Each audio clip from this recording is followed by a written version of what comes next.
Alors, je suis en duplex avec le docteur Audrey Auchard et ensemble, on va parler des MHR. Qu'est-ce que c'est une MHR?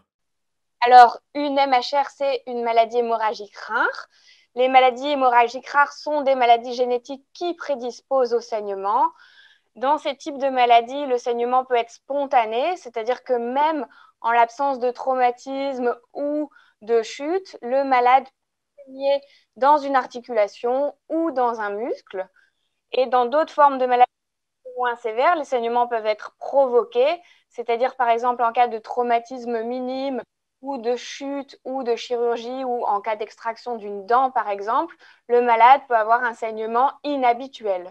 Alors, il ne s'agit pas d'une maladie où le malade va se vider de son sang, ça c'est une idée préconçue. Par contre, c'est un saignement qui va être long, un peu comme un robinet ouvert qui va continuer à couler au goutte à goutte jusqu'à ce que vous passiez un traitement efficace. Vous parlez de maladies hémorragiques rares, ça veut dire qu'il y en a plusieurs. Quelles sont les différentes maladies hémorragiques rares? Oui, alors il y a plusieurs groupes complètement différents de maladies hémorragiques rares. La première maladie, c'est l'hémophilie. Au sein de l'hémophilie, donc il y a l'hémophilie A qui a un manque de facteur 8 et l'hémophilie B qui a un manque de facteur 9. Ensuite, il y a la maladie de Willebrand. Dans la maladie de Willebrand, vous avez le type 1, c'est un manque de facteurs. Le type 2, c'est un facteur Willebrand qui fonctionne de manière anormale. Et le type 3, c'est la forme sévère.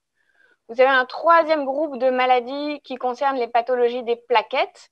Donc, on peut manquer de plaquettes, il s'agit d'une thrombopénie, ou avoir des plaquettes qui fonctionnent mal entre elles, il s'agit d'une thrombopathie. Et le dernier groupe de maladies hémorragiques, ce sont les déficits rares. Donc, vous pouvez avoir un déficit en tous les facteurs de coagulation, par exemple un déficit en facteur 13, en facteur 7 ou en d'autres facteurs. Comment on prend en charge ce type de maladie aux urgences? Alors, il s'agit de maladies, on l'a dit, de maladies qui sont rares, donc il faut toujours contacter le centre. Les malades sont suivis dans des centres de référence. Ils disposent d'une carte d'urgence qui mentionne leur maladie, le nom du traitement qu'ils doivent recevoir et surtout le numéro du centre. Donc, en cas d'urgence, le médecin urgentiste doit nous contacter puisque une douleur abdominale, ça peut être par exemple une appendicite, mais aussi un saignement. Et dans les deux cas, il faut que le centre soit contacté. Si c'est un saignement, pour le traiter le plus vite possible, si c'est l'appendicite, pour faire un protocole qui va encadrer la chirurgie. Quels conseils on doit donner aux professionnels de santé quand ils suivent ce type de patients?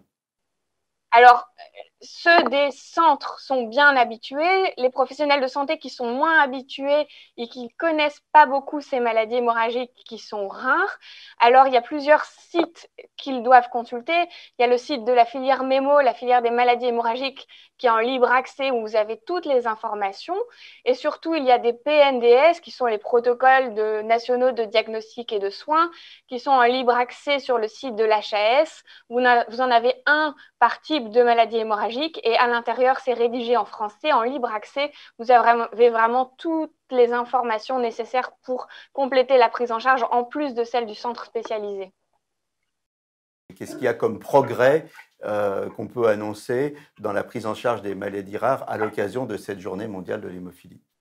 Alors, les progrès, il y en a beaucoup et effectivement essentiellement dans l'hémophilie. Actuellement, les patients reçoivent des facteurs de coagulation qui les protègent des saignements.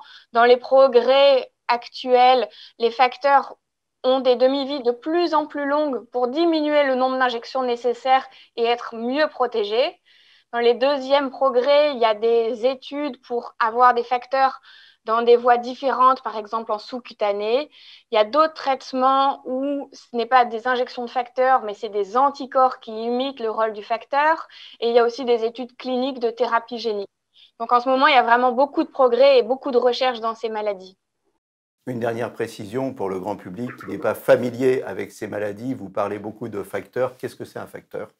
Alors, un facteur de coagulation, globalement, si on résume, euh, quand on se coupe et que l'on saigne, ce qui est par exemple normal, il y a un caillot qui doit se former avec beaucoup de facteurs qui se collent ensemble, qui s'assemblent avec les plaquettes pour faire que le caillot arrête le saignement.